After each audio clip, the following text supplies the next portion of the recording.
Federation of Sovereign Indigenous Nations Chief Bobby Cameron is encouraging First Nations people to vote in next week's provincial election. Cameron says First Nations people could influence the result in many of the races. We can make a big difference. It's just a matter of getting out there to vote, and we strongly believe that it's going to happen. But other First Nations people say they won't be voting October 26th. They say they want no part in a colonial system that continues to oppress First Nations people. For me, it's really about ensuring that we maintain our sovereignty, because the more that we, vote in these systems, the more that we comply to these colonial systems, is the more that we're following the colonial agenda. For decades, First Nations people were banned from voting unless they became a doctor, a lawyer, or a priest.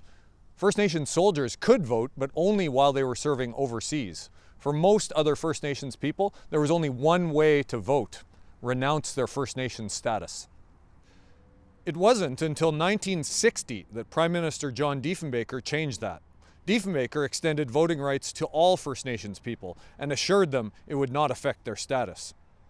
Cameron and others say they share Landry's frustration with the history and the continued oppression of Indigenous people, but they say, like it or not, provincial governments have a huge influence on First Nations people.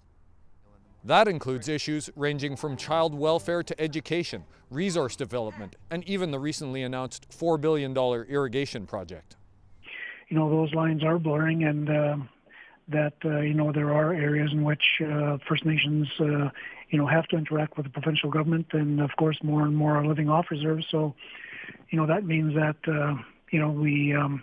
we do have something at stake, I guess you might say, in terms of looking at voting in provincial elections. Cameron and others say First Nations people could affect the results of the election in up to a dozen ridings if they came out in sufficient numbers. The provincial election takes place October 26th. Jason Warwick, CBC News, Saskatoon.